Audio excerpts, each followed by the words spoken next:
معزز سامعین اکرام، خصوصیت کے ساتھ متوسلین، السلام علیکم ورحمۃ اللہ وبرکاتہ۔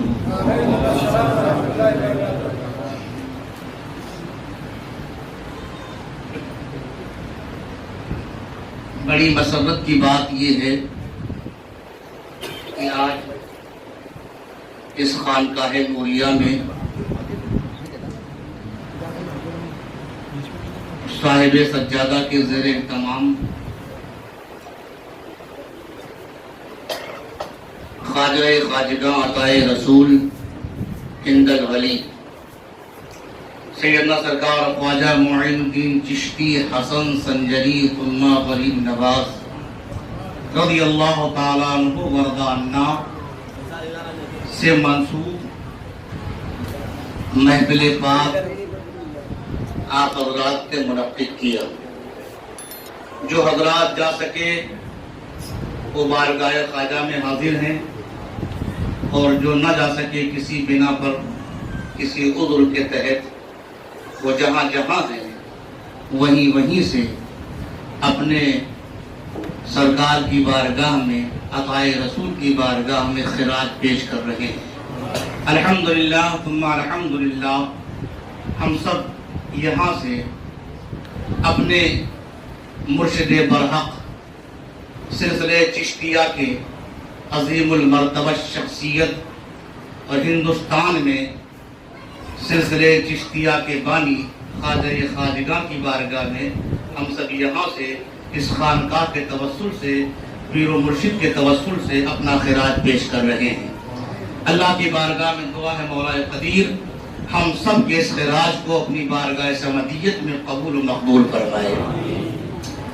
الحمدللہ الحمدللہ الذی فضل سیدنا و مولانا محمدا علی العالمین جميعا وأقامه يوم القيامة للمذنبين المتلوثين الخطائين الهالكين شفيعا، وصلى الله تعالى وسلم وبارك عليه وعلى كل من هو محبوب ومرضي لديه، صلاة تبقى وتدوم بدوام الملك الحي القيوم، وأشهد أن لا إله إلا الله وأشهد أن محمدا عبده ورسوله، أما بعد، فأعوذ بالله من الشيطان الرجيم، بسم الله الرحمن الرحيم الأخلاء يومئذ بعضهم لبعض عدو إلا المتقين صدق الله مولانا العظيم وبلغنا رسوله النبي الأمين الكريم ونحن على ذلك لمن الشاهدين والشاكرين والحمد لله رب العالمين. جس جگہ ذکر نبی ہوتا ہے تو پڑھ کے ملک، جس جگہ ذکر نبی ہوتا ہے تو بڑھ کے ملک چادر نور وہیں بڑھ کے تان لیا کرتے ہیں. جو وفادار ہیں قبر ہو یا محشر ہو اپنے محبوب کو پہچان لیا کرتے ہیں. حضرات، اس محفل نوریہ میں نے خطبے کے بعد قرآن مقدس کی جس آیت مبارکہ کی تلاوت کرنے کا شرف حاصل کیا اور آپ مشرف ہوئے، کیونکہ خانقاہ ہے، یہ جلسہ گاہ نہیں ہے، خانقاہ ہے. خانقاہ میں بولنے کا انداز الگ ہوتا ہے، جلسہ گاہ میں مقررین کے بولنے کا انداز الگ ہوتا ہے.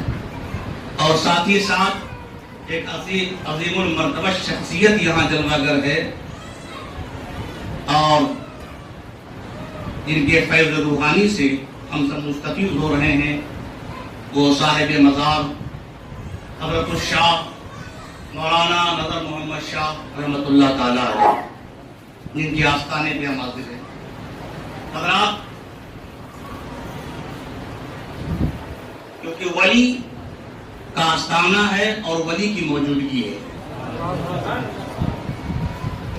ایک ولی بقید حیات موجود ہے ہمارے درمیان، اور ایک ولی روحانی طور پہ موجود ہے ہمارے درمیان.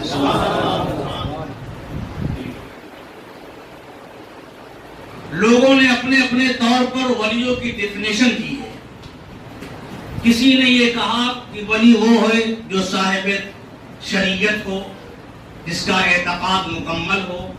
کسی نے کہا ولی وہ ہے جو شریعت و طریقت کے ساتھ ساتھ اس کے اعتقاد پختہ ہو. مگر حضرت سیدنا عبداللہ ابن عباس رضی اللہ تعالی عنہ جو سرکار کے چچا، ان سے پوچھا گیا کہ حضور ولی کی ڈیفینیشن کیا ہے، تعریف کیا ہے؟ تو حضرت سیدنا عبداللہ ابن عباس ارشاد فرماتے ہیں کہ اذا رویا ذکر اللہ، ولی وہ ہے اسے دیکھو تو خدا یاد آ جائے. ولی وہ ہے اسے دیکھو تو خدا یاد آ جائے. اور ویسے تو اللہ تو اپنے صفات کے ساتھ ظاہر ہے، اللہ کو پہچاننا آسان ہے، مگر ولی کو پہچاننا بڑا مشکل کام ہے. ولی ہمارے درمیان رہتا ہے، کھاتا ہے، پیتا ہے، تمام ضروریاتیں وہ پوری کرتا ہے، مگر پھر بھی ہم پہچان نہیں سکتے کہ ولی ہے کہ نہیں. کیونکہ ولایت چھپانے کی چیز ہے، نبوت بتانے کی چیز ہے. ولی اپنے کو چھپاتا ہے، نبی اپنے کو بتایا کرتا ہے. کسی ولی کو رائٹ نہیں ہے، کسی ولی کو حق نہیں ہے کہ اپنی ولایت کا اعلان کرے. اسی وجہ سے جو ہے اولیاء اللہ کا پہچاننا، ان کی تلاش بڑی مشکل ہوا کرتی ہے. اور صوفیاء فرماتے ہیں ولی را ولی میں شناخت، کیونکہ ولی کو ولی ہی پہچانا کرتا ہے. حضرات محترم، تو ولیوں کی قسمیں بھی ہیں، کیونکہ اس خانقاہ نوریہ میں صاحب سجادہ اور پیر طریقت کی موجودگی میں کچھ ولی ایسے ہوتے ہیں، ولی کی قسم یہ ہے، کچھ قصبی ولی ہوتے ہیں، کچھ وہابی ولی ہوتے ہیں، کچھ عینی ولی ہوتے ہیں. قصبی ولی اسے کہتے ہیں جو اپنے قصب کی بنا پر، قصب مانا عبادت ریاضت کی بنا پر، ذکر و اذکار کی بنا پر، کثرت نوافل کی بنا پر، اللہ کی حمد و ثنا کی بنا پر جو ہے جب وہ کثرت کرتا ہے خدا کی حمد و ثنا کی، جب وہ کثرت کرتا ہے نوافل کی، جب وہ کثرت کرتا ہے خدا کی تعریف و توصیف کی، اور جب اس کی کثرت جو ہے منتہے کمال تک پہنچ جاتی ہے تو پھر پروردگار عالم جو ہے اسے اپنے برگزیدہ بندوں کی فہرست میں درج فرما لیا کرتا ہے۔ ایسے ولی کو قصدی ولی کہتے ہیں، اور کچھ ولی ایسے ہوتے ہیں جو وہابی ہوتے ہیں۔ وہاب سے مراد یہ ہے کہ اللہ تعالیٰ اپنے فضل و کرم سے اسے ولی بنا کر بھیجتا ہے، جیسا سیدنا سرکار غوث اعظم رضی اللہ تعالیٰ نے مادر ذات ولی ہے، قصد کی ضرورت نہیں پڑی، آپ کو عبادت کی ضرورت نہیں پڑی، آپ کا گھرانہ ولیوں کا گھرانہ ہے، ماں بھی ولیہ ہے، باپ بھی ولی ہے، پورا خاندان ولی ہے۔ تو آپ سرکار غوث اعظم رضی اللہ عنہ مادر ذات ولی، ایسے ولی کو وہابی ولی کہتے ہیں۔ اور کچھ ولی ایسے ہوتے ہیں جو عینی ہوتے ہیں۔ عینی ولی اسے کہتے ہیں کہ کسی بزرگ کی نگاہ کرم ایک آنے واحد نے اسے ولی بنا دے، سبحان اللہ۔ جیسا کہ حضرت موسیٰ نبی علیہ السلام کے دور میں جو جادوگر پیغمبر کے مقابلے میں آئے تھے، اپنا سحر دکھانے کے لیے آئے تھے، جادو کا کرشمہ دکھانے کے لیے آئے تھے، حضرت سیدنا موسیٰ نبی علیہ السلام کی ایک نگاہ نبوت پڑتی ہے، اور ایک نگاہ نبوت میں آپ نے سارے جادوگروں کو ولی بنا دیا۔ آپ دیکھیں حضرت سیدنا سرکار غوث اعظم کی بارگاہ میں ایک چور آیا تھا، چوری کے درد سے آیا تھا، مگر غوث کی ایک نگاہ پڑی، غوث نے اپنی ایک نگاہ ڈال دی اس چور پر، تو آپ نے اسے ولی کامل بنا دیا۔ اسی طرح سے خواجہ خواجگاہ عطائے رسول ہندر ولی کی بارگاہ میں اور آپ کے مد مقابل میں جوگی جیپال تھا، آپ کے مد مقابل میں جوگی جیپال جو اپنے سحر کا مظاہرہ کر رہا تھا، اپنے جادو کا مظاہرہ کر رہا تھا، جب خواجہ خواجگاہ کی ایک نگاہ پڑتی ہے تو خواجہ خواجگاہ نے اپنے ایک نگاہ کرم سے اس جوگی جیپال کو ولی کامل بنا۔ تو ایسے ولی کو وہابی ولی کہتے ہیں۔ اور وہابی ولی آپ کو بے شمار دکھنے کو ملیں گے، کیونکہ نگاہ جو ہے کسی ولی کی نگاہ خاص جب کسی پر توجہ فرما دیتے ہیں تو اس کو آنے واحد میں ولی بنا دیتے ہیں۔ مجاہدے کی ضرورت نہیں پڑتی، مراقبے کی ضرورت نہیں پڑتی، کثرت ذکر و اذکار کی ضرورت نہیں پڑتی، ایک نگاہ خاص کافی ہے۔ اور ایسی نگاہ کو توجہ اتحادی کہتے ہیں، کیونکہ خانقاہ ہے اس لیے خانقاہ کے مناسبت سے ایسی نگاہ کو توجہ اتحادی کہتے ہیں۔ اور توجہ اتحادی کا مطلب یہ ہوا کہ مرشد جو ہے اپنے کسی مرید پر ایک خاص نگاہ ڈالتے۔ میں آپ کو ذرا تاریخ کے حوالے سے بتا دوں تاکہ یہ بات اور واضح ہو جائے، اور صوفیاء کرام اور ہمارے بزرگان دین نے جو ہے اسی تاریخ کے حوالے سے اپنے مریدوں کو مراقبے کی اجازت بھی دی ہے اور مراقبہ بھی کروایا ہے۔ جب سرکار اللہ کے نبی علیہ السلام مکے سے نکلے، جب کافروں نے مکے میں رہنے پر آپ کا تنگ کر دیا، مکے کی زمین نبی پر تنگ کر دی گئی، اس قدر نبی کو ستایا کہ میرے آقا علیہ السلام پر فرمان نازل ہوا کہ میرے محبوب آپ مکہ چھوڑ کے مدینے کو آباد کرو۔ اللہ کے نبی علیہ السلام نے اپنے یار غار حضرت سیدنا ابو بکر صدیق کو ساتھ لیا۔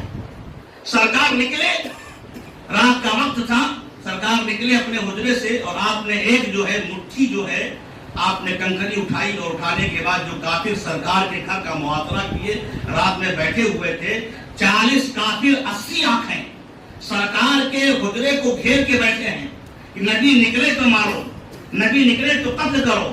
اس ناپاک ارادے سے سرکار کے گھر کا محاصرہ کیا، اس ناپاک ارادے سے سرکار کے گھر کو گھیر رکھا تھا۔ اللہ کے نبی علیہ السلام نکلے گھر سے، اور قرآن فرماتا ہے سرکار نے ایک ہاتھ میں آپ نے مٹھی کنکر لی، مٹی لی، اور مٹی لینے کے بعد ان کافروں کی طرف پھینک دیا۔ قرآن فرماتا اذ رمیت وما رمیت اذ رمیت ولکن اللہ رما، اے محبوب جو تم نے پھینکا ہے تم نے نہیں پھینکا، خدا نے پھینکا ہے۔ رسول کے پھینکنے کو خدا جو ہے اپنا پھینکنا فرما رہا ہے۔ ابھی دار ملت رکھیں سرکار لے کر نکلے اور غار ثور میں پہنچے، اور 3 دن 3 رات اللہ کے نبی نے حضرت ابو بکر کے ساتھ غار ثور میں آپ نے بسر فرمایا۔ اب ایک بات یہاں پر قابل غور ہے، وہ یہ ہے کہ سرکار کو غار ثور میں چھپنے کی ضرورت کیا؟ جو نبی ایک مٹھی کنکر کے ذریعے سے کافروں کے درمیان سے گزر جائے اور کافر دیکھ نہ پائیں، اس نبی کو غار ثور میں 3 رات اور 3 دن گزارنے کی ضرورت کیا؟ تو صوفیہ فرماتے ہیں اولیاء اللہ جو ہے اس پر جو ہے اپنے تصور کا اظہار کرتے ہیں کہ اللہ کے نبی علیہ السلام ابو بکر کو لے کر غار ثور میں 3 دن اور 3 رات اس لیے رہے کہ جو تجلیات الہی رسول پر نازل ہو رہے تھے اسی تجلیات الہی کے متعلق ابو بکر بھی ہوتے رہے نظر آ رہے تھے۔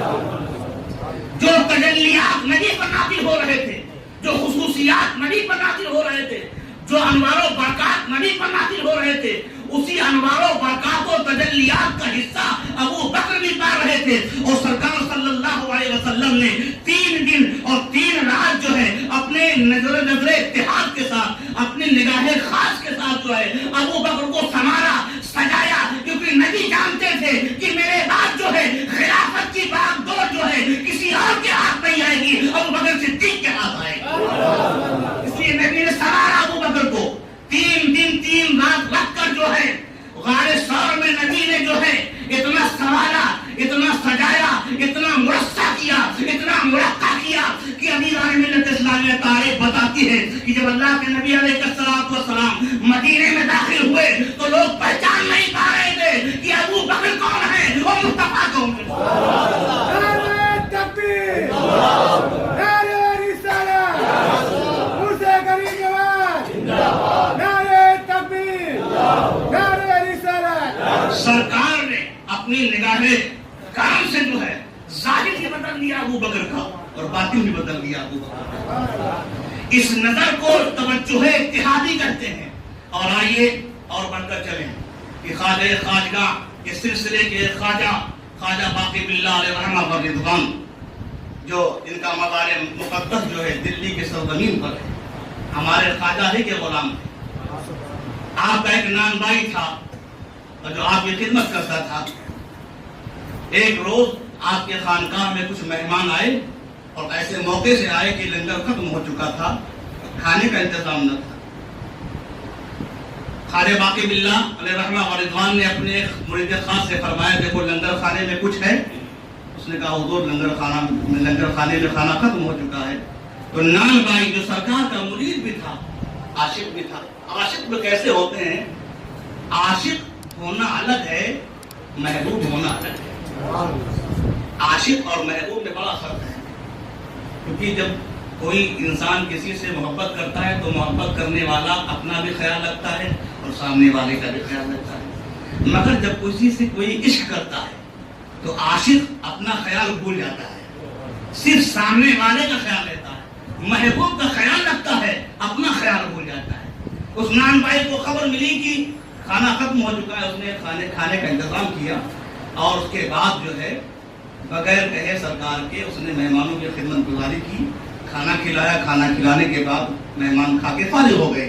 خواجہ باقی باللہ علیہ رحمہ و رضوان کو معلوم ہوا کہ نان بھائی نے ساری خدمت کی ہے، خوش ہو گئے، بلایا، قریب کیا اور فرمایا تم نے میرے مہمانوں کی خدمت کی ہے، کیا لینا چاہتے ہو مول مانگو، کیا مانگنا چاہتے ہو مانگو۔ یہ بزرگوں کے یہاں جو ہے لمٹ اور لمیٹیشن، حد اور حدود سے بزرگوں کی نگاہ پاک ہوتی ہے۔ عطا جو ہے ان کے یہاں عطاؤں کا معاملہ جو ہے لمٹ میں نہیں ہوتا، حد میں نہیں ہوتا، لمیٹیشن میں نہیں ہوتا، اس کے لیے کوئی حد متعین نہیں ہوتا۔ جس کے اوپر دینے پر آ جاتے ہیں تو ایسا برستے ہیں کہ لینے والے کا دامن تک ہوتا نظر آتا۔ مانگو، کیا مانگنا چاہتے ہو؟ کہا حضور مانگو، کہا ہاں مانگو۔ کہا حضور اگر آپ مجھے دینا چاہتے ہیں تو مجھے اپنے جیسا بنا دو۔ سبحان اللہ، مجھے اپنے جیسا بنا دو۔ مانگا تو کیا مانگا؟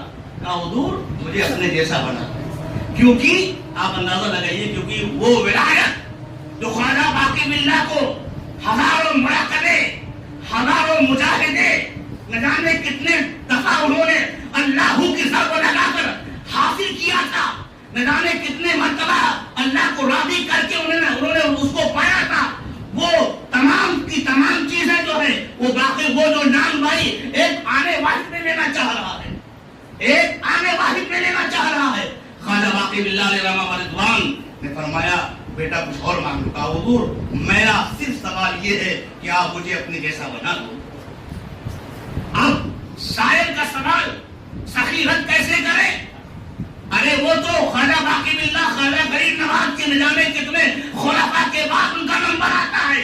ارے میرے خواجہ کی شان تو ایسی ہے کہ خواجہ خواجگاہ کی بارگاہ میں جو بھی مانگنے والا جاتا ہے جیسا بھی ہو, ادنا ہو, آنا ہو, بھکاری ہو, شہنشاہ ہو, گدا ہو, بادشاہ ہو, جیسا بھی ہو دامن پھیلاتا ہے. میرا خواجہ دیتا ہوا نظر آتا ہے. دامن پھیلانے والا پھیلاتا ہے, میرا خواجہ دیتا ہوا نظر آتا ہے. ادیران ملت اسلامیہ وہ تو خواجہ ہیں اور ان کے تمام خلفاء میں سے حضرت خواجہ باقی باللہ کا نمبر آتا ہے. آپ اندازہ لگائیے کہ جب اس نے کہا حضور مجھے اپنے جیسا بنا دو, کہا ٹھیک ہے, آپ اس کو اپنے گزرے میں لے گئے. یہ مراقبہ بتا رہا ہوں, نظر اتحادی جسے ولایت عینی کہتے ہیں.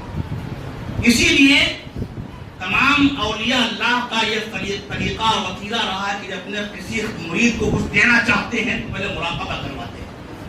اللہ کے نبی نے صدیق اکبر کو مراقبہ کروایا غار ثور کے اندر. 3 دن 3 رات نبی نے مراقبہ کروایا صدیق اکبر کو غار ثور کے اندر. اسی سے تمام صوفیاء نے استنباط کیا ہے کہ بغیر مراقبے مجاہدے کے جو ہے کسی کو کچھ عطا نہ کیا جائے. اسی لیے صوفیاء کا طریقہ رہا ہے, وسیلہ رہا ہے کہ پہلے اپنے مریدوں کو مراقبہ کرواتے ہیں, اس کے بعد کچھ عطا کرتے ہیں. خواجہ باقی باللہ علیہ رحمہ و رضوان لے کر گئے اسے حجرے میں, اور لے جانے کے بعد جو ہے بیٹھے اس کو اپنے نگاہوں کے سامنے بٹھایا, اور بٹھانے کے بعد اپنے دونوں زانوں کو جو ہے اس کے زانوں میں ٹچ کر دیا. دونوں یہ پیر کے گھٹنے جو ہے اس کے دونوں پیر کے گھٹنے پہ ٹچ ہو گئے. اور ہونے کے بعد خواجہ باقی باللہ علیہ رحمہ و رضوان نے اس کی طرف ایک نگاہ توجہ فرمائی, ایک نگاہ ڈالی, اس کی نگاہ سے نگاہ ملایا. اور جب نگاہ سے نگاہ ملی اس نان بھائی کی نگاہ خواجہ باقی باللہ سے ملی, اور خواجہ باقی باللہ کی نگاہ اس نان بھائی سے ملی. اور سارا جو اللہ کے نے اپنے فضل و کرم سے خواجہ باقی باللہ کو عطا کیا تھا آپ نے ایک آنے والی میں اس نان بھائی کو عطا فرما دیا. اس نان بھائی کو عطا فرما دیا. اس کے بعد جب وہ نان بھائی اور خواجہ باقی باللہ, تاریخ میں لکھا ہے, تاریخ کے اوراق الٹو, تاریخ کے اوراق گردانو, تاریخ کے اوراق پلٹو, اتہاس کے اوراق گواہ ہیں, تاریخ شاہد ہے کہ جب خواجہ باقی باللہ اور وہ نان بھائی دونوں باہر نکلے تو دیکھنے والے پہچان نہیں پا رہے تھے کہ نان بھائی کون ہے, خواجہ باقی باللہ. تو یہ نگاہ کی بات ہے, اسے ولایت عینی کہتے ہیں, اسے ولایت عینی کہتے ہیں.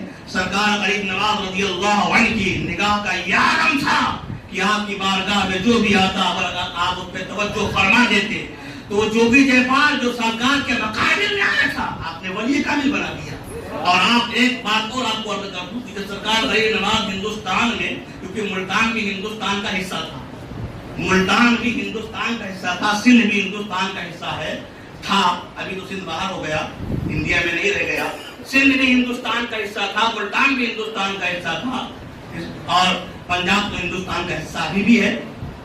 جب خواجہ رسول وہاں سے ہوتے ہوئے, بڑے اختصار سے بیان کروں, وہاں سے ہوتے ہوئے جب آپ ملتان پہنچے تو ملتان پہنچے تو یہاں پر کیونکہ اجمیر میں رانی سویتا کر کے جو وہاں کی مہارانی تھی, تاریخ میں آتا ہے کہ مہارانی کے پاس بڑے بڑے جو ہے ودوان تھے, بڑے بڑے جانکار تھے, نجومی تھے, بڑے بڑے جادوگر تھے. تو ان جادوگروں نے اپنے ودیا سے بتایا رانی سویتا کو کہ ایک درویش آپ کی سلطنت میں داخل ہونے والا ہے, ایک درویش آپ کی سلطنت میں داخل ہونے والا, وہ درویش آپ کی سلطنت کے خاتمے کا باعث بن جائے گا. جب یہ بات رانی کو معلوم پڑی تو رانی نے بڑے بڑے جو ہے جادوگروں کو بلایا, اور بلانے کے بعد جو ہے اس میں جو ہے جو کہ تاریخ میں آتا اس میں جو کہ جیپال بھی تھا. اس نے کاٹمانڈو سے بلایا اور نیپال سے بلایا, بنگال سے بلایا, بڑے بڑے جادوگروں کو بلایا. بلانے کے بعد کہا کہ بھائی آپ روک تھام کے لیے کوئی راستہ بتائیے. ان تمام جادوگروں نے کہا بھائی ٹھیک ہے ہم بتاتے ہیں. تو جوگی جے پال نے کہا بھائی ہمارے پاس ایک آئیڈیا ہے کہ پہلے اس کا اسکیچ تیار کیا جائے. آج کے زمانے کی طرح وہ زمانہ نہیں تھا کہ آدمی جو ہے ہو بہو کسی کی تصویر بنا دے کمپیوٹر کے ذریعے سے, نیٹ کے ذریعے سے. اس زمانے میں جو ہے نہ کمپیوٹر کا دور تھا اور نہ نیٹ کا زمانہ تھا. جب ان تمام جوگیوں نے مل کر جو ہے آپس میں مشورہ کیا تو جوگی جے پال نے خاکہ تیار کروایا کہ اس شکل کا آدمی ہوگا, اس کے گیسو اس طرح سے ہوں گے, آنکھیں اس طرح سے ہوں گی, ہونٹ اس طرح سے ہوں گے, قد و قامت اس طرح سے ہوگا, اور یہ آدمی جب آپ کے سلطنت میں داخل ہوگا تو آپ کے سلطنت کے خاتمے کا باعث بن جائے گا. یہ تمام جب اسکیچ تیار ہوا تمام ہندوستان کے جو ہے حدوں پر لگا دیے گئے اور وہاں کے پولیسوں کو, وہاں کے فوجیوں کو الرٹ کر دیا گیا. ایسے قد و قامت کا آدمی اگر دکھائی دے تو فوراً اسے مار دو, ایسے قد و قامت کا آدمی نظر آئے اسے قتل کر دو. یہ ہمارا آدیش ہے, یہ ہمارا حکم ہے. علیدار ملت اسلامی تاریخ بتاتی ہے کہ خواجہ خواجہ رسول سے سیدنا سرکار خواجہ معین الدین چشتی حسن سنجری جب ملتان پہنچے تو پھر رانی کے پاس ایک اور آفر دیا ایک جادوگر نے کہ ہم جاتے ہیں ملتان, آپ کے سلطنت میں داخل ہونے سے پہلے اس کو وہاں مار دیں گے. اس کا نام تھا رام پال. تاریخ بتاتی ہے اس کا نام رام پال تھا. رام پال نے رانی کو جو ہے اپنے اعتماد میں لیا کہ میں جو ہے ایسے درویش کو ملتان کی زمین پر مار دوں گا. رانی نے کہا اگر تم نے یہ کام کر دیا تو میں تمہیں جو ہے منہ مانگا انعام دوں گا, جہاں کے چاہو گے وہاں کی تمہیں سلطنت عطا کر دوں گا, جاگیر تمہیں دے دوں گا, وہاں کا تمہیں راجا بنا دوں گی. علیدار ملت اسلامیہ رام پال جو ہے ناپاک ارادے سے جو ہے نکلا سرکار غریب نواز کو قتل کرنے کے لیے. جب ملتان کی دھرتی پر پہنچا سرکار غریب نواز عطائے رسول ہند الولی ملتان کی زمین پر خیمہ سر ہیں, اپنے خیمے میں اللہ کو یاد کر رہے ہیں, اپنے خیمے میں ذکر و اذکار کی محفلیں سجائے بیٹھے ہیں. خواجہ خواجگاہ کی دن بھی روشن ہوا کرتی تھی, ان کی راتیں بھی روشن ہوا کرتی تھی. عطائے رسول سیدنا سرکار خواجہ معین الدین چشتی اجمیری کا پتہ لگایا اس نے کہ ایسا شخص جو اس قد و قامت کا ہے, اس کی نگاہ ایسی ہے, بال ایسے ہیں, گیسو ایسے ہیں, چہرہ اس کا ایسا ہے. لوگوں نے بتایا کہ فلاں مقام پر جو ہے ایک جو ہے درویش بیٹھا ہوا ہے اور اپنا کیمپ لگائے ہوئے ہے, اپنا خیمہ لگائے ہوئے ہے, اسی میں وہ رہتا ہے. وہ رام پال جو ہے رات کے سناٹے میں, رات کی تاریکی میں خیمے میں داخل ہوا تو کیا دیکھا کہ سرکار غریب نواز جو ہے اپنے رب کو یاد کرتے نظر آ رہے ہیں. اس نے سوچا یہ کہ رات کا سناٹا ہے, درویش سو رہا ہوگا, رات کا سناٹا ہے, درویش جو ہے کھماتے لے رہا ہوگا. مگر اس کو کیا معلوم کہ درویش جو ہے جب پوری دنیا سویا کرتی ہے تو اللہ والے جاگا کرتے ہیں. دنیا سوتی ہے مگر اللہ ہمارا جاگا کرتا ہے. دنیا آرام کرتی نظر آتی ہے مگر اللہ کا ولی جو ہے اللہ کو یاد کرتا نظر آتا ہے. درود پڑھیں, درود پاک پڑھیں. اللہم صلی علی رام پال نے سوچا کہ درویش سو رہا ہوگا, موقع اچھا, رات کا فائدہ اٹھا کے اس کو مار دیں گے. مگر اس کو کیا معلوم کہ اللہ والوں کی راتیں جو ہے اللہ والوں کی راتیں جو ہے دن میں بسر ہوا کرتی ہیں, ان کی راتیں بھی روشن ہوتی ہیں, ان کا دن بھی روشن ہوا کرتا ہے. رام پال داخل ہوا. سرکار غریب نواز علیہ الرحمہ و رضوان شاہ فرماتے رام پال تمہیں آئے 7 دن ہو گئے, ملنے کب آ رہے؟ 7 دن ہو گئے تمہیں ملتان میں آئے ہوئے, آج ملنے کا موقع آج ملا تمہیں, آج ملنے کے لیے آ رہے ہو. جب رام پال نے اللہ اکبر رام پال نے سنا کہ سرکار غریب نواز فرماتے 7 دن تم کو آ گئے ملتان میں.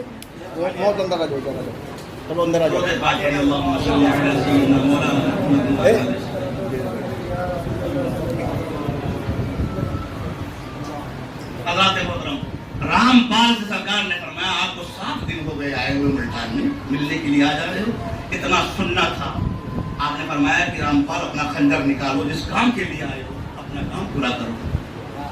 جس کام کے لیے تم آئے ہو ملتان اپنا کام پورا کرو. 7 دن ہو گئے تمہیں آئے ہوئے, آج آ رہے ہو. جب رام پال نے یہ سنا, قدم پر راشا تاری ہو گیا, کہ اللہ اجمیر کہاں ہے، ملتان کہاں ہے، میرے دل میں کیا ہے یا تو میں جانتا ہوں یا تو رانی جانتی ہے. کہ درویش کو کیسے معلوم پڑ گیا، اس فقیر کو کیسے معلوم پڑ گیا، بدن پر راشا کاری ہو گیا، کب کپانے لگا، ہاتھ جو ہے اس کے ہلنے لگے، پیر میں کب کپی تاری ہو گئی، اور اس کب کپی کی حالت میں رامپال جو ہے سرکار غریب نواز کے قدموں پہ گرا تھا. حضور ہم جو ہے غلطی پر ہیں، ہمارا مذہب جو ہے باطل ہے، آپ کا حق مذہب سچا ہے، آپ سچے ہیں، آپ کا نبی سچا ہے، آپ کا اسلام سچا ہے. سرکار غریب نواز کے قدموں پر اس نے اپنا سر رکھا. سرکار رامپال آج سے اب تک تو تم رامپال تھے، اب تم ضیاء الدین ہو گئے ہو. کہا میں نے تمہارا نام ضیاء الدین رکھا، دین کی روشنی. تو ہندوستان میں سب سے پہلے ایمان لانے والا ضیاء الدین ہے، جس کا بدلا ہوا نام ضیاء الدین ہے، اور اصل میں اس کا نام رامپال تھا. سب سے پہلے جو ہے سرکار غریب نواز کے ہاتھوں پر کلمہ پڑھنے والے کا نام جو ہے رامپال، اور غریب نواز نے اپنے فیض و کرم سے جو ہے اس کا نام ضیاء الدین رکھا، اور کہا ضیاء الدین اب تم ضیاء الدین ہی نہیں بلکہ میں جو ہے تمہیں آسمان ولایت کا ضیاء بنا دیتا ہوں. آسمان ولایت کا ضیاء، آسمان ولایت کا ضیاء.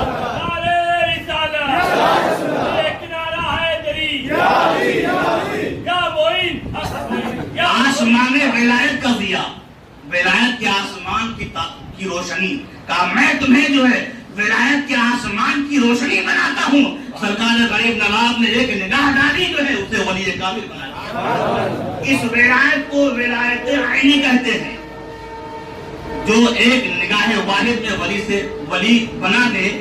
ولی جو ہے کسی کو اپنے نگاہ واحد سے کسی کو ولی بنا دے، اسے ولایت وحدی کہتے ہیں. سرکار غریب نواز رضی اللہ تعالی عنہ ماں کے اعتبار سے بھی اور باپ کے اعتبار سے سید ہیں. آپ نجیب الطرفین سید ہیں. باپ کی طرف سے جو ہے آپ حسینی سید ہیں، ماں کی طرف سے آپ حسنی سید ہیں. ایسے سید کو نجیب الطرفین سید کہا جاتا ہے. سرکار غریب نواز رضی اللہ تعالی عنہ کی بے شمار کرامتیں ہیں اور آپ کے بے شمار واقعات ہیں کہ اگر پوری رات آپ کا ذکر کیا جائے تو رات ختم ہو جائے گی، مگر سرکار غریب نواز کا جو ہے تذکرہ ختم نہیں ہوتا. جب سرکار غریب نواز 15 سال کے ہوئے تو آپ کے والد کا انتقال ہو گیا. 15 سال کی عمر شریف تھی سرکار غریب نواز کی تو آپ کے والد دنیا سے رخصت ہو گئے. ماں نے جو ہے باپ کا بھی حق ادا کیا، ماں کا بھی حق ادا کیا. اس کے بعد ایک بہت مشہور واقعہ آپ نے حضرت سے بھی سنا اور میں نے بھی بارہ حضرت سے سنا، کتابوں میں پڑھا الحمدللہ رب العالمین. آپ نے بارہ سنا ہوگا کہ آپ کے ترکے میں ایک پنڈت بھی آئی تھی اور ایک باغیچہ آیا تھا جس کی آپ دیکھ بھال کرتے تھے. اس سے جو ملتا تھا اپنے پینے کا انتظام کرتے تھے. اور پھر آپ نے یہ بھی سنا ہوگا کہ سیدنا ابراہیم قندوزی بھی آئے. چل کر بات وہیں آ جاتی ہے، نگاہ ولایت وہابی پر آ جاتی ہے. چل کر بات وہیں آتی ہے ولایت وہابی پر کہ سرکار غریب نواز اپنے باغیچے میں ہے. ایک ولی آیا، آپ نے بارہ سنا، اور ولی نے دیکھا، غریب نواز نے بھی دیکھا. اس نے اپنی نگاہوں سے نہ جانے کیا عطا کر دیا، نہ جانے کیا عطا کر دیا اپنی نگاہوں کے ذریعے سے. اس لیے کہا جاتا ہے کہ مرید بنو تو پیر کے مراد بن جاؤ. مرید ایسے نہیں کہ دعا تعجیز کے لیے یا اپنی ضرورتوں کے لیے، پیر کے مراد بن جاؤ. اصل مرید وہی ہے جو اپنے پیر کی مراد بن جائے. حضرت سیدنا ابو القاسم کرغانی رضی اللہ تعالیٰ بہت پائے کہ ولی کرغانی علاقہ ہے، ان کا نام ابو القاسم ہے. میں نے یہ واقعہ مکتوبات 2 صدی میں پڑھا. مکتوبہ کتاب کا نام مکتوبات 2 صدی، جو اس کو لکھا حضرت سیدنا سرکار شیخ یحییٰ منیر رحمۃ اللہ تعالیٰ علیہ. بڑی ضخیم کتاب ہے، اتنی موٹی کتاب. مکتوبات 2 صدی کتاب کا نام ہے. لکھنے والے لکھ لیں، نوٹ کرنے والے نوٹ کر لیں، یاد کرنے والے یاد کر لیں اور جا کے کتاب میں دیکھ لیں کہ مکتوبات 2 صدی میں حضرت شیخ منیر رحمۃ اللہ علیہ فرماتے ہیں. اس میں ایک واقعہ درج ابو القاسم کرغانی رحمۃ اللہ علیہ کا فرماتے ہیں. اور آپ ایسے پائے کہ ولی تھے کہ آپ کے جنات بھی مرید تھے. انسان تو انسان، جنات بھی آپ کے مرید تھے. اور ہزاروں کی تعداد میں آپ کے مرید تھے. فرماتے ہیں مجھے میرے ہزاروں کی تعداد میں مرید میرے پاس ہیں, جنات بھی میرے مرید ہیں, انسان بھی میرے مرید ہیں, مگر مجھے کوئی ایسا مرید نہیں ملا کہ جس کی میں چمڑی ادھیڑ لوں اور اس کے منہ سے اف نہ نکلے. کوئی ایسا مرید نہیں ملا کہ میں اس کی چمڑی ادھیڑ لوں مگر اپنی زبان سے اف نہ کہے. میں ایسا مرید نہیں, اب ایسا مراد چاہتا ہوں. تو فرماتے ہیں مرید تو بہت بن جاتے ہیں مگر مراد کوئی بنتا ہے. سبحان اللہ. اس طریقے سے خواجہ خواجگاہ عثمان ہارونی کے مرید نہیں تھے, ان کے مراد بن گئے. سبحان اللہ. اور ایسے مراد ہوئے کہ الحمدللہ ہندوستان میں جو ہے آپ نے جو ہے لاکھوں نہیں 90 لاکھ جو ہے غیروں کو کلمہ پڑھا کر مسلمان بنا دیا. ایک صاحب نے کہا مولانا آپ نے کہا 90 لاکھ مسلمان بنا دیا تو مسلمان گئے کہاں؟ بولے ابھی تو پوری ہماری آبادی 1 کروڑ ہے, پوری آبادی جو ہے 1 ارب 25 لاکھ ہے, اس میں سے ہم جو ہے صرف 20% ہیں, 25 کروڑ سمجھ لیجیے, باقی مسلمان گئے کہاں؟ آپ کو تو 90 لاکھ خواجہ نے مرید مسلمان بنا دیا, باقی کہاں گئے؟ تو ہم نے کہا کہ ہندوستان جو آپ دیکھ رہے ہو پہلے ایسا ہندوستان بھی نہیں تھا. پاکستان بھی ہندوستان کا حصہ تھا, بنگلہ دیش بھی ہندوستان کا حصہ تھا, شری لنکا بھی ہندوستان کا حصہ تھا, تبت کا آدھا حصہ بھی ہندوستان کا حصہ تھا. یہ بہت سارے علاقے جو ہم سے کٹ گئے.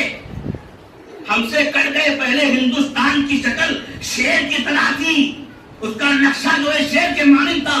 یہ جو ہمارے علاقے سے لوگ کٹے مسلمان وہاں بڑھتے نظر آئے, اور الحمدللہ میرے خواجہ نے جو آج ہندوستانی مسلمانوں پر میرے خواجہ کے کنکروں احسان ہیں.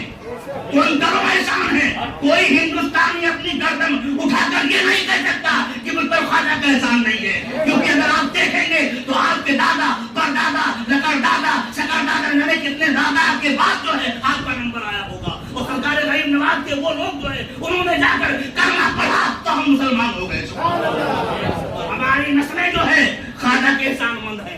ہندوستان کا ہر مسلمان جو ہے خواجہ کا احسان مند ہے. کوئی ان کے احسان سے جو ہے اپنی گردن کو چھڑا نہیں سکتا. عطائے رسول سید سرکار خواجہ معین الدین چشتی رحمۃ اللہ تعالی علیہ کا 15 سال کے تھے تو والد کا انتقال ہو گیا.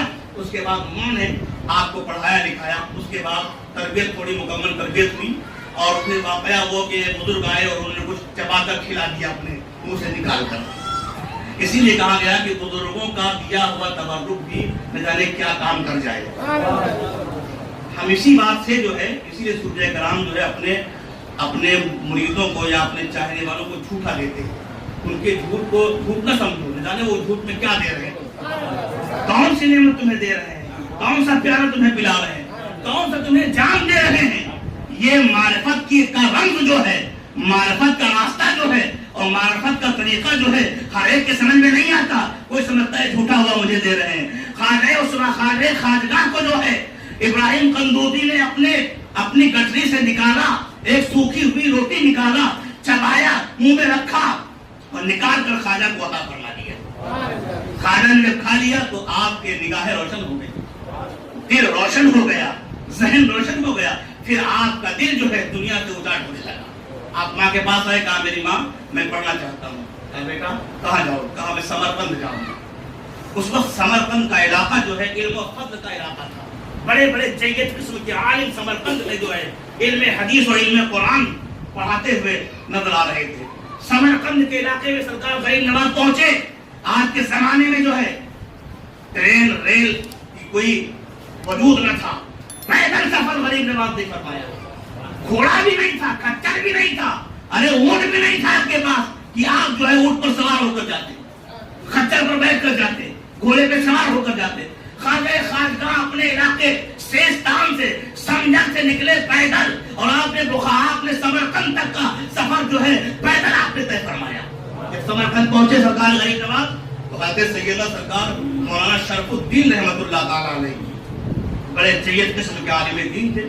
آپ کی بارگاہ پہنچے, مولانا شرف الدین نے بٹھانے کے بعد پڑھایا, کچھ دن اپنے پاس رکھا اور آپ نے سمرقند کی زمین پر غریب نواز نے قرآن مکمل پیاس کروا لیا, حفظ قرآن کر لیا. حافظ قرآن آپ کہاں ہوئے؟ سمرقند کی زمین پر. مولانا شرف الدین رحمۃ اللہ علیہ کی بارگاہ میں ثانوی ادب طے کر کے غریب نواز نے علم رسول سیکھا، علم قرآن لیا، علم حدیث لیا. اس کے بعد مولانا شرف الدین رحمۃ اللہ علیہ ارشاد فرماتے بیٹا اب تم بخارا جاؤ، کیونکہ بخارا میں مولانا حسام الدین رحمۃ اللہ علیہ ہیں اور بڑے علم حدیث پر آپ کو کمال حاصل ہے، رسول کی بے شمار حدیثوں پر آپ کو کمال حاصل ہے. آپ محدثین میں شمار کیے جاتے ہیں، آپ مفسرین میں شمار کیے جاتے ہیں. لہذا میں استاد ہونے کے ناطے جو ہے تمہیں مشورہ دے رہا ہوں بیٹا، میرے پاس جو تھا میں نے تمہیں عطا فرما دیا، اور باقی علم جو ہے مولانا حسین الدین کی بارگاہ میں جا کر حاصل کر لو. غریب نواز سمرقند سے نکلے بخارا پہنچے، مولانا حسین الدین رحمۃ اللہ علیہ نے آپ کو پڑھایا علم حدیث، ایک دو حدیث نہیں، مکمل حدیث. آپ تو لوگ کہتے ہیں 6 حدیث جو بخاری، مسلم، ترمذی، ابن ماجہ، سنن نسائی 6 حدیثیں سیاہ ستہ کی، تو اسی کو کہتے ہیں اتنی حدیثیں. تو کیسے نہیں، حافظ کہتے ہیں جس کو 1 لاکھ حدیث یاد ہو، حافظ حدیث کہتے ہیں اس محدث کو جس کو 1 لاکھ حدیث زبانی سند اور متن کے ساتھ یاد ہو. اور محدث اسے کہتے ہیں جس کے پاس جو ہے میرے نبی کی تمام حدیثیں جو ہے سند کے ساتھ ہو، متن کے ساتھ ہو، محدث اسے کہتے ہیں. تو سرکار حسام الدین رحمۃ اللہ علیہ کی بارگاہ پہنچے اور آپ نے علم حدیث پڑھایا نہیں بلکہ پلا دیا. سرکار پڑھانا اور ہے، پلانا اور ہے. کبھی کبھی استاد اپنے شاگردوں کو پلا دیتا ہے اور کبھی کبھی پڑھا دیتا ہے، اور جب پڑھاتا ہے تو ہو سکتا ہے وہ یاد رہے نہ رہے. پڑھا ہوا کہ کوئی گارنٹی نہیں کہ یاد رہے نہ رہے، مگر جو استاد اپنے شاگرد کو پلا دیتا ہے اس کی گارنٹی رہتی ہے کہ ہمیشہ ہمیں یاد رہے گا. حسام الدین نے جو ہے غریب نواز کو علم حدیث پڑھایا نہیں بلکہ آپ نے لفظاً لفظاً، آپ نے سطرن سطرن، آپ نے حرفاً حرفاً غریب نواز کو پلا دیا. ایسا پلا دیا کہ آپ محدث اعظم بن گئے. اور غریب نواز جب علم حدیث اور علم قرآن پر آپ کو مکمل کمال حاصل ہوا تو پھر بخارا کی سرزمین ہے، تاریخ گواہ ہے کہ بخارا کی سرزمین پر بڑے بڑے سید ورما کے موجودگی میں، بڑے بڑے نامور مشائخ کی موجودگی میں سرکار غریب نواز کی دستار بندی ہوتی ہے. سبحان اللہ.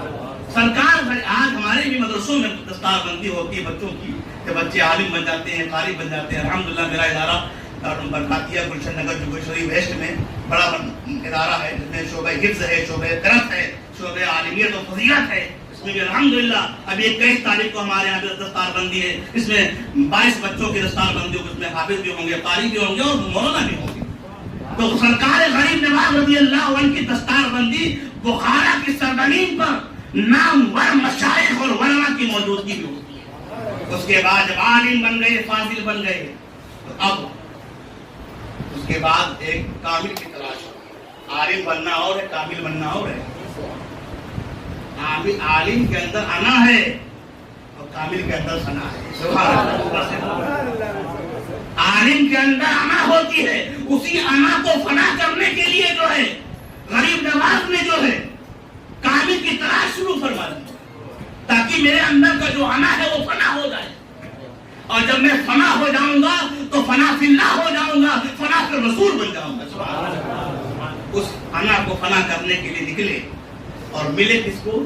اللہ. اللہ جو اپنے وقت کا سراج الاولیاء ہے، جو اپنے وقت کا پیر طریقت اور رہبر شریعت ہے، جو اپنے وقت کا جو ہے قربت السالکین ہے، جو اپنے وقت کا راہ سلوک کا جو ہے امیر ہے، امیر کارواں ہے، حضرت سیدنا خواجہ عثمان ہارونی. نیشاپور کی زمین پر ایک ہارون آباد علاقہ ہے. علاقے میں پہنچے تو حضرت خواجہ عثمان ہارونی اپنے خانقاہ عثمانیہ میں بیٹھے ہوئے ہیں. عثمان ہارونی خانقاہ عثمانیہ میں جلوہ گر ہیں اور آپ سے جو ہے تشنہ لب پیاسے، علم کے پیاسے، معرفت کے پیاسے جو ہے آپ کی بارگاہ میں آ کے چلو بھر بھر کے پیتے نظر آ رہے ہیں. جب خواجہ رسول ہند الوری پہنچے، نگاہ اٹھائی تو آپ نے ارشاد فرمایا معین الدین، اے غیاث الدین کے بیٹے حسن جلدی آ. آپ کے باپ کا نام غیاث الدین. اے غیاث الدین کے بیٹے حسن جلدی آ، تیرا حصہ میرے پاس رکھا ہوا ہے. کب سے رکھا ہوں تیرے حصے کو؟